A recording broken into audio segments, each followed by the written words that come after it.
ahead of his time, anyway. So you do think he was a real person?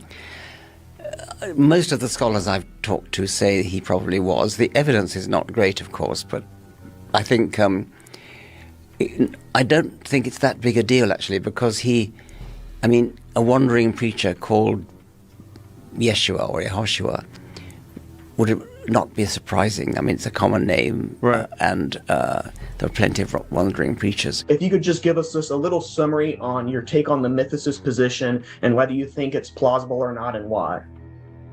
So the mythicist position being Jesus never existed. Yes. Yeah, no, I think he existed. I think the mythicist position is intellectually bankrupt. Ooh. And it's almost a waste of time to talk about it, Neil. What are your thoughts on mythicism? My view of it is that mythicists shoot themselves in the foot. I don't think it's responsible history. And I'm not a Christian myself, but I don't think that the way to deal with the problems of Christianity is to take a stand that most people are just going to laugh at. What are a few reasons you think a historical Jesus exists over the mythicist model? I'm kind of radical in a lot of ways, but I'm not that radical. There was probably a guy, or maybe a series of guys or leaders, but one of them was executed, and it was devastating.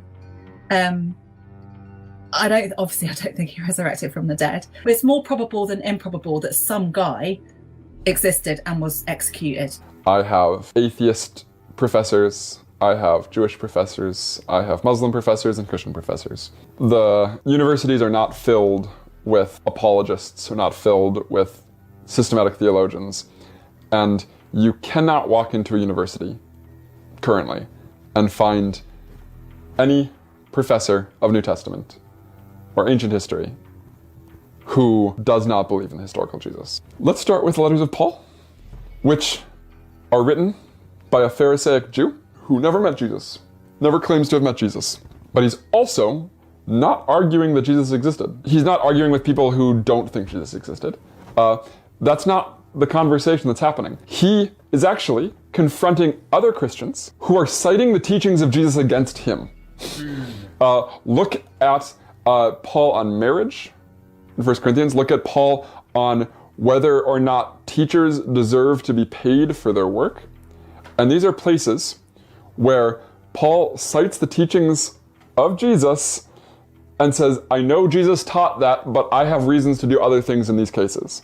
So I think it's a relatively short period of time between the writings of, say, Paul, which are like mid-50s, and the likely execution that occurred. And the mythicists often like to say that, okay, well, the Gospels are long after Paul, and they bring up so many things that Paul doesn't bring up. I mean, Paul is not ignorant about the historical Jesus. I don't know how anybody could say that. He quotes him several times, and he refers to he talks about his crucifixion all the time. I don't think Paul was readily accepted by his own testimony by those in Jerusalem, Peter and James, he names specifically. And I don't see much of a benefit to Paul, assuming that that's genuine to Paul, those claims, making that up, because it establishes his justification for being what he calls the apostle to the Gentiles. So something was happening in Jerusalem in the wake of this man we call Jesus. Mythicists often look at the Pauline epistles and they'll say, oh, Jesus was crucified by the rulers of the age, 1st and 2nd Corinthians, or in 2nd Corinthians it talks about, okay, Satan's involved now. And they'll say, well, that's evidence that Jesus was crucified by heavenly powers, not human beings. They don't only say that, they say that he was crucified in heaven. Satan and his demons lived up there, and they had castles and gardens and all kinds of things up in the sky, thousands of miles away. And that was actually the usual location of Satan and his demons. And so the theory is that Jesus came down to that level, convinced the demons and stuff that he was a man, like a sorcerer or something had flown up there or whatever. And so they kill him, mockingly or whatever, not realizing that this is going to realize Jesus' mission and allow him to defeat them and overcome their power over death and so on. Paul was an apocalypticist. Paul believed that the powers of evil were affecting people here on earth, and that they were forcing people to do bad things. When Paul talks about the rulers, sometimes he actually means the rulers. He means like, the Roman authorities, and he means like the Jewish leaders. But if these rulers are acting in evil ways, it's because Satan is among them, making them do it, and the other evil forces. Paul talks about this kind of thing all the time. He talks about, in Corinthians, he talks about Satan deceiving people because he comes as an angel of light. It doesn't mean these people are being deceived in heaven. They're deceived here on earth, because this is where Satan is. Paul does not think that Satan is in heaven. Early Jewish apocalypticists thought that Satan had been cast out of heaven with the demons and they were here on earth. They are not active in heaven. They're not crucifying people up in heaven. Study all of Paul and you'll see what it means. And so it absolutely does not mean that Jesus got crucified in heaven by, the devil's henchmen or something. The first is, of course, the Pauline statements and his appeal to tradition about the Eucharist and Jesus' death and resurrection and so on. It's already been mythologized, of course, but obviously there's at a very early stage an explosion of interest in Jesus. The next most important evidence for this comes from Josephus. It's the passage in Antiquities 18 where Josephus is describing Pontius Pilate's tenure as low-level governor, equestrian governor of Judea. And then he says, about this time, there was a guy, a man, if one should call him really a man, who, did these amazing things. And then he talks about his arrest, his crucifixion, and then the belief of his followers that he was raised from the dead. The discussion for centuries has been about whether Josephus could have written that. The vast majority of scholars today hold that most of it or much of it is actually from Josephus, but some phrases in it may have come in by Christian copyists, and the most obvious case is he was the Christ. And there are various reasons for that. For example, how much of this language is typical of Josephus and how much is odd in terms of how he uses language. And a number of his phrases in that passage turn out to be very typical of him, but not in an obvious way. So 2 or 3 of them are only typical of that section of the Antiquities, which is an unusual section in style.